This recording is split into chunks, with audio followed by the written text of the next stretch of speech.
Assalamualaikum warahmatullahi wabarakatuh. Perkenalkan, kami dari kelompok 8C yang beranggotakan yang pertama, Maulana Viko Al-Bukhari dengan NRP 084, kemudian Vidya Septa dengan NRP 018, dan Abdul Rahman Al-Jufri dengan NRP 027, Dila Putri dengan NRP 051, dan Anissa Yohana dengan NRP 096. Pada video kali ini, kami dari kelompok 8C akan menjelaskan mengenai isi dari modul praktikum kami, yaitu modul ACD Alkalimetri. Yang pertama yang menjelaskan yaitu saya yang akan menjelaskan mengenai pengertian, tujuan, serta tinjauan pustaka dari modul kami yaitu asidi alkalimetri.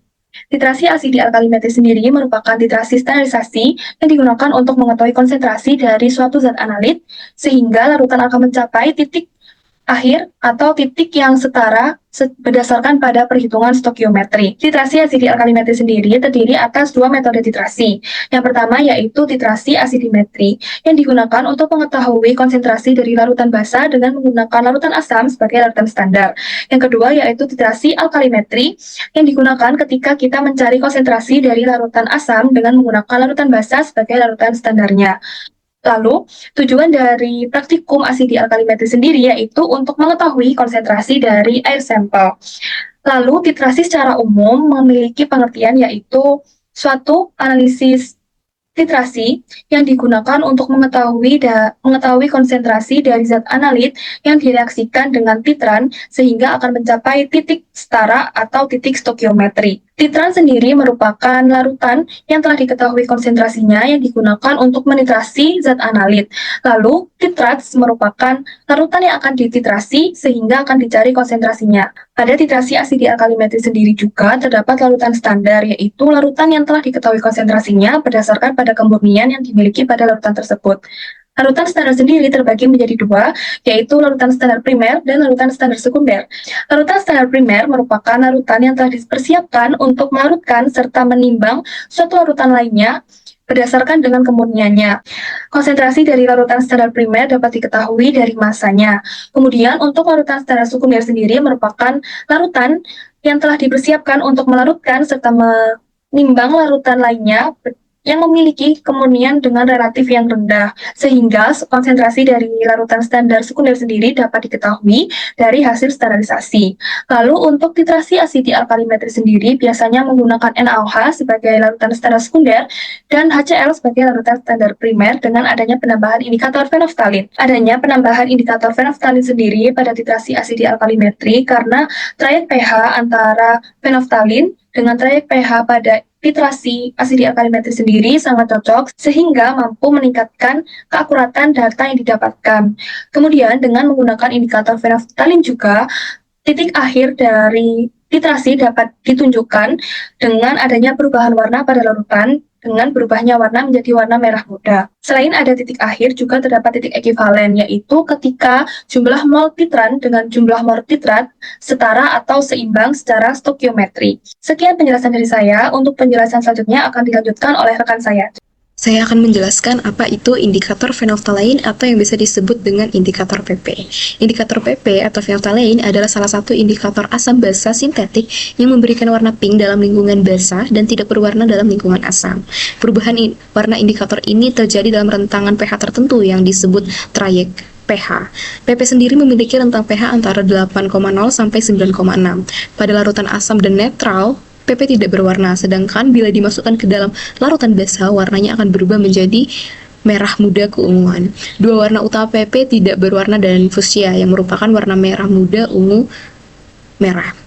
Tergantung pada konsentrasi indikator. PP tidak berwarna dalam kondisi asam, netral, dan sedikit basa. Warna merah muda antara nilai pH 8,3 sampai 10, dan kemudian menjadi tidak berwarna lagi pada nilai pH lebih besar dari 10. Pada pH yang sangat rendah seperti asam sulfat pekat, warnanya berubah menjadi orange merah, namun warna orange merah tidak terlihat dengan semua asam kuat. Nah, alasan kita memakai indikator PP pada penelitian kali ini yaitu karena pada saat kita melakukan titrasi, perubahan warna akan terlihat dengan kasat mata dan jelas jika kita menggunakan indikator PP. Nah, berikutnya saya akan menjelaskan apa itu standarisasi. Standarisasi larutan merupakan proses saat konsentrasi larutan standar sekunder ditentukan dengan tepat dengan cara menitrasi dengan larutan standar primer. Suatu larutan lebih umum distandarisasikan dengan cara titrasi yang pada proses itu ia bereaksi dengan sebagian berat dari standar primer. Standarisasi didefinisikan sebagai percobaan tinggi, di mana konsentrasi suatu larutan diketahui dengan tingkat ketelitian dan akurasi yang tinggi. Dalam percobaan standarisasi, solusi yang distandarisasi dibandingkan dengan standar yang diketahui. Standar yang diketahui ini dapat berupa larutan yang sudah merupakan larutan standar atau bahan padat yang ditimbang secara akurat. Dalam kedua kasus tersebut, zat terlarut dari larutan yang akan distandarisasi bereaksi dengan standar yang diketahui dalam bejana titrasi. Jika larutan yang akan dibakukan adalah titran, maka baku yang diketahui adalah zat yang dititrasi, begitu pula sebaliknya. Titik ekivalen adalah titik yang menyatakan banyaknya titran secara kimia setara dengan banyaknya analit. Analit adalah spesies, yaitu atom, unsur, ion, gugus, molekul yang dianalisis atau ditentukan konsentrasinya atau strukturnya. Asosial kalimetri kita membutuhkan beberapa alat, yaitu buret, Erlenmeyer, gelas beker, gelas ukur, batu ukur, dan juga tetes. Dan pada praktikum ASIGL kalimetri ini kita menggunakan bahan-bahan yaitu pertama asam oksalat sebagai larutan primer yang digunakan untuk stabilisasi NaOH, kemudian kita menggunakan NaOH sebagai titran pada reaksi kali ini, kemudian kita menggunakan HCl sebagai titran pada praktikum kali ini. Kemudian kita menggunakan Aquades dan juga menggunakan indikator PP sebagai indikator pada perubahan warna pada titik akhir percobaan. Jadi, di sini saya akan menjelaskan standarisasi NaOH dengan asam oksalat dihidrat prosedur 3.3.2. Oke, yang pertama, timbang 1,25 gram asam oksalat dihidrat dengan menggunakan kaca arloji dan neraca analitik. Kemudian, masukkan asam oksalat ke dalam gelas beker 100 ml, tambahkan 25 hingga 30 ml Aquades. Kemudian, larutkan hingga homogen. Kemudian, bilas kaca arloji dengan menggunakan Aquades dan air bilasan tersebut dimasukkan ke dalam gelas beker. Kemudian larutkan lagi hingga homogen. Kemudian memindahkan larutan asam oksalat ke dalam labu ukur 100 ml dan bilas gelas beker dengan menggunakan Aquades dan air bilasan tersebut dimasukkan ke dalam labu ukur. Kemudian tambahkan Aquades hingga tanda batas dan larutkan hingga homogen. Kemudian membilas buret bersih dengan menggunakan sedikit larutan asam oksalat dan mengisi buret tersebut dengan asam oksalat hingga tanda batas. Kemudian timbang 0,4 gram NaOH dengan gelas timbangan, kemudian memindahkannya ke dalam labu ukur 100 ml dengan bantuan corong gelas, dan bilas gelas timbangan tersebut dengan Aquades, kemudian dimasukkan ke dalam labu ukur. Kemudian setelah itu, aduk hingga homogen. Kemudian, ambil sebanyak 10 ml NaOH, kemudian dimasukkan ke dalam Erlenmeyer dan ditambahkan 2 hingga 3 tetes indikator phenolphthalein. Kemudian, larutan NaOH dititrasi dengan larutan asam oksalat hingga terjadi perubahan warna yang konstan. Dan catat volume larutan asam oksalat yang telah digunakan. Kemudian ulangi standarisasi NaOH sebanyak 3 kali dan hitung rata-rata volume asam oksalat yang digunakan dan konsentrasi NaOH. Dalam praktikum asosial kalimetri ada 3 variabel, yaitu variabel kontrol, variabel bebas, dan variabel terikat. Untuk variabel kontrol dari praktikum asosial kalimetri adalah NaOH sebanyak 10 ml, HCl sebanyak 10 ml, dan indikator phenolphthalein sebanyak tetes. Variabel bebasnya yaitu volume larutan NaOH yang digunakan dalam titrasi pada standarisasi NaOH dengan H2J2O4-2H2O, dan volume larutan HCl yang digunakan dalam titrasi pada standarisasi HCl menggunakan NaOH. Dan variabel terikat dari praktikum asosial kalimetri adalah konsentrasi larutan NaOH dan konsentrasi larutan HCl. Dalam praktikum ini kita ada perhitungan, yaitu menghitung garam pembuatan larutan NaOH dalam 0,1 normalitas. Kita membutuhkan berapa gram dalam 0,1 normalitas tersebut.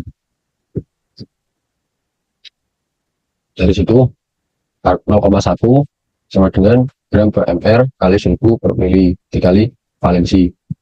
0,1 sama dengan gram per 40 dikali 1000 per 100 mili dikali valensinya 1. Jadi 0,1 sama dengan gram per 4. Jadi kita untuk membuat larutan NaOH 0,1 normalitas dibutuhkan 0,4 gram. Dan untuk menghitung massa H2J2O4-2H2O 0,1 normalitas, rumusnya sama, yaitu N sama dengan gram per mr dikali 1000 per mili dikali valensi. N-nya yaitu 0,1 sama dengan gram per 126, yaitu dari mr dari H2J2O4 2H2O dikali 1000 per 100 dikali 2 sama dengan 0,1 gram sama 0,1 sama dengan gram per 12,6. Jadi kita membutuhkan untuk pembuatan larutan asam oksalat 0,1 normalitas dibutuhkan 0,63 gram. Terima kasih. Kemudian untuk pembuatan harkan indikator PP, kita menimbang sebanyak 1 gram dari harkan PP, kemudian melarutkannya pada 100 ml pada labu ukur 100 ml dengan menambahkan 80 ml etanol dan juga 20 ml aqueous. Kemudian kita mengombinkan air tersebut. Nah, sini saya akan menjelaskan prosedur yang kedua dari penelitian kali ini, yaitu asidial kalimetri. Di sini kita akan menstandarisasi HCl dengan larutan NaOH. Pertama-tama yang perlu kita lakukan adalah memasukkan 0,8 mili HCl pekat ke dalam labu ukur 100 mili yang telah berisi sebagian besar aqueous. Lalu kita mengocoknya dan mengencerkan sampai tanda batas. Yang kedua, kita mengambil 10 mili larutan HCl tadi, kita masukkan ke dalam air Lamier, kemudian kita menambahkan 2 tetes indikator PP. Kemudian kita mengisi buret dengan larutan NaOH yang telah distandarisasi sebelumnya.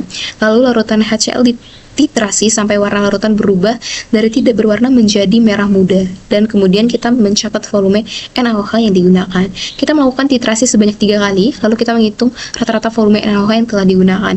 Dan terakhir kita menentukan konsentrasi HCl.